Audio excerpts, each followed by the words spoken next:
Staff selection commission की जो भर्तियों पे मांग उठती रही है, जो सोशियो इकोनॉमिक्स के 10 नंबर दिए जाते हैं, 10 नंबर। और जो हरियाणा पुलिस का था उसमें एक्सपीरियंस वगैरह के लगा के या फिर दूसरे जो आपकी अपर हायर क्वालिफिकेशन उसमें 20 नंबर तक दिए जाते हैं। तो इस 10 नंबर पे बात उठती थी। तो इसी के लिए हरियाणा सरकार ने एक गज़ट निकाला है, एक जो है नोटिस निकाला है, देख सकते हैं आप। ये 30 दिसंबर 2021 को जो जारी हुआ है। जो जनरल सर्विसेज हैं, जो कैट का एग्ज़ाम होगा उसका सिलेबस भी निर्धारित किया है। और जो सोशियो इकोनॉमिक्स के नंबर मिलते हैं उसकी डेफिनेशन इसमें क्लियर की है कि भी किस तरह का किसको बेनिफिट मिलेगा।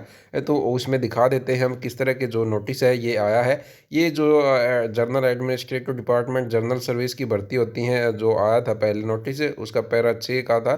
और उसमें जो हरियाणा जो है स्टाफ सिलेक्शन कमीशन है, एक कैट है जो है कॉमन एलिजिबिलिटी टेस्ट है, गवर्नमेंट के इस निर्देश अनुसार है 2019 के नोटिफिकेशन अनुसार जो ग्रुप सी की भर्तियां होंगी उनके लिए है जारी करेगा। ये देखिए जो ग्रुप सी का जो पेपर होगा कैट होगा उसी के लिए है। अभी जो बाकी अभी तक के एग्ज़ाम हुए हैं या नोटिफिकेशन निकले हुए हैं और उन पे एलिजिबल जो है वही जो पहले वाला पैटर्न है इसके अनुसार वही रहेगा।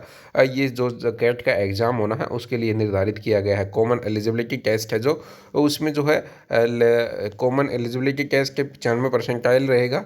और जो सोशियो इकोनॉमिक्स एंड एक्सपीरियंस के पहले 10 नंबर लगते थे, अभी है 5% उसके हैं अंक है दिए जाएंगे, यानी कि 95 का है जो कॉमन एलिजिबिलिटी टेस्ट और 5 का है जो सोशियो इकोनॉमिक्स। और जो है इसमें सिलेबस है वो चाहे ऑनलाइन हो चाहे ऑफलाइन पेपर हो, दो पार्ट में, जैसे कि आप देख सकते थे पहले भी निर्धारित था इस तरह का ही आता था सिलेबस। जो है 75% weightage general awareness, reasoning, math, science, computer knowledge, no English, Hindi, relevant जो सब्जेक्ट है अगर है उसके लिए। अगर रेलेवेंट सब्जेक्ट नहीं है, रेलेवेंट सब्जेक्ट का मतलब है अगर आपने उसकी पहले उसमें क्वालिफिकेशन ऐसी मांग रखी है जो स्पेसिफिक है, जैसे MPSW का कोर्स कर रखा है, स्टाफ नर्स का कोर्स कर रखा था, तो सब्जेक्ट स्पेसिफिक उसमें क्वेश्चन आएंगे। तो इस तरह का जो सब्जेक्ट स्पेसिफिक है जिसमें क्वालिफिकेशन आपकी स्पेसिफिक मांग रखी थी, तो उसमें है आपके सब्जेक्ट आएंगे ये। और जो 25% है हरियाणा की हिस्ट्री है, करंट अफेयर, लिटरेचर, ज्योग्राफी, जो है एनवायरनमेंट, एक्स्ट्रा जो है कल्चर वगैरह है, ये आएंगे।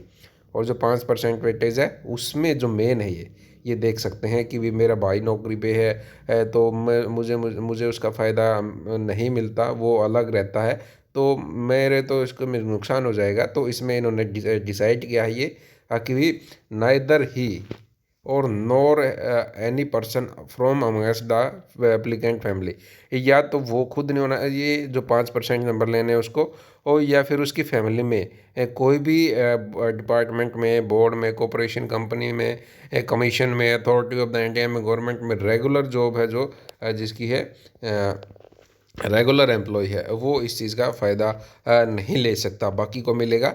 और उसकी एक और जो पहले इसमें इनकम का निर्धारित नहीं था, तो अभी इनकम है इसमें निर्धारित की है।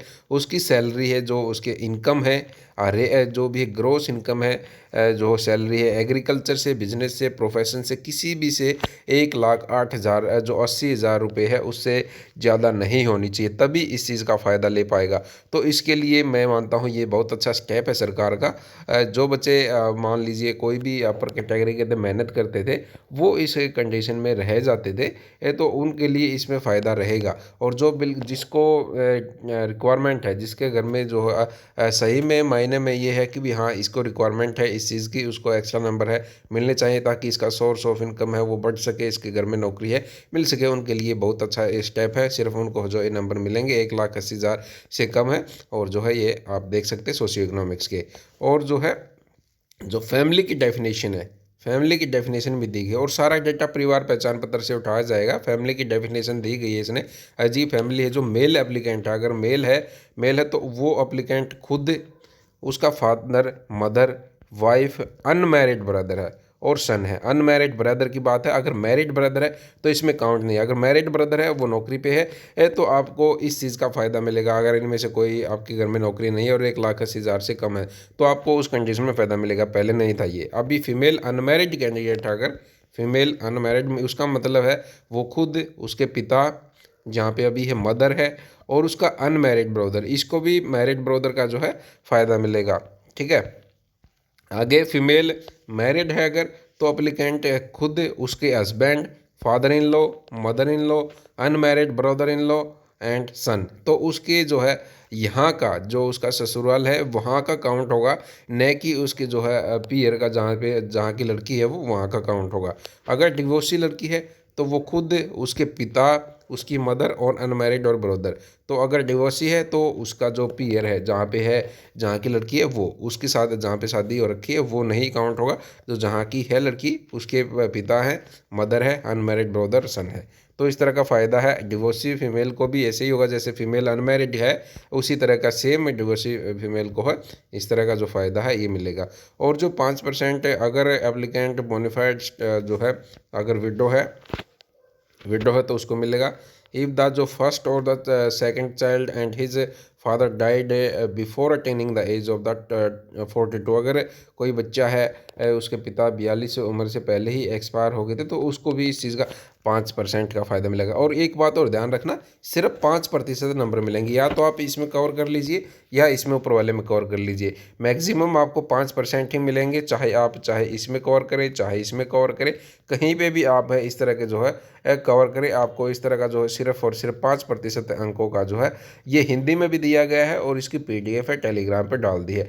तो आवेदक हरियाणा का मूल निवासी, विधवा है या प्रथम या द्वितीय बालक है और उसके पिता की मृत्यु 42 वर्ष की आयु पूरी होने से पहले हो गई है, या प्रथम व जो द्वितीय बालक है और आवेदक की 15 वर्ष की आयु पूरी होने से पहले उसकी पिता की मृत्यु हो गई है।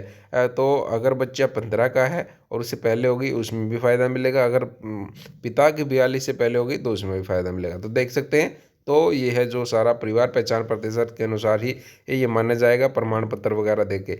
और यदि आवेदक हरियाणा का मूल निवासी होते हुए ऐसी ये जो है अनअधिसूचित जनजाति का है या घुमंतु जाति जनजाति से संबंधित है तो उसको भी 5% जो है, न तो अनुसूचित है और न ही पिछड़ा है, तो 5% अंक का जो है अधिकार है, हकदार है।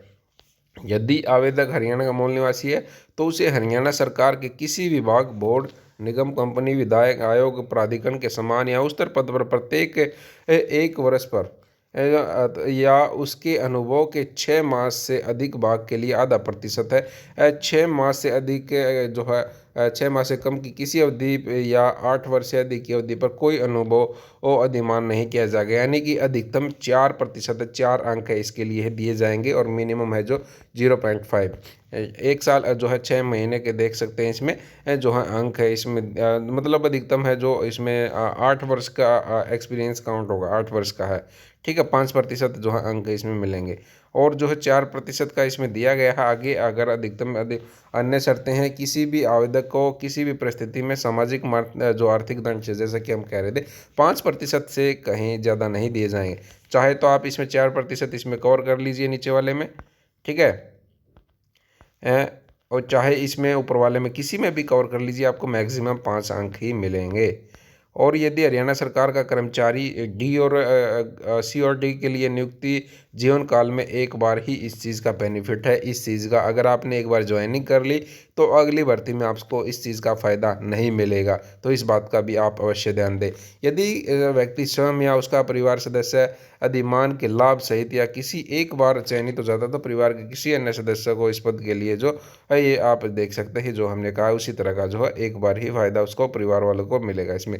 यदि किसी कारणवश हरियाणा सरकार किसी राज्य सरकार, भारत सरकार के अधीन किसी विभाग, बोर्ड, निगम में नियमित आधार पर कार्य करते हुए सरकारी सेवा से त्यागपत्र दे देता है या फिर वह परिवार का कोई अन्य सदस्य सामाजिक आर्थिक मानदंड के अधीन है पुनः अधिमान का दावा करने पात्र नहीं होगा, तो आप साफ साफ देख सकते हैं अगर वो हो जाता है तो मतलब एक बार फ़ायदा ले लिया तो उसको फ़ायदा नहीं मिलेगा इस चीज़ का, आप साफ साफ देख सकते हैं। पहली नौकरी तक छोड़ दी है उस चीज़ का भी इसमें फ़ायदा नहीं मिलेगा क्योंकि उसके पहले नौकरी थी उसके पास।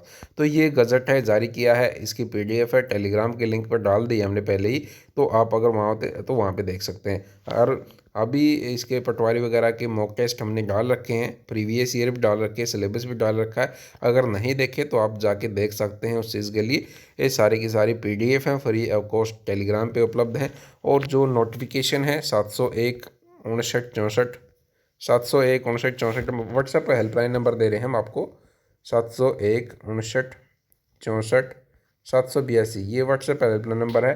इस पे आप मैसेज कर दीजिए हमारे पास व्हाट्सएप पे और हम आपका नंबर सेव कर लेंगे, तो आपको स्टेटस के माध्यम से सारी चीज़ें हैं वहाँ पे दिखनी स्टार्ट हो जाएंगी। Thanks for watching video.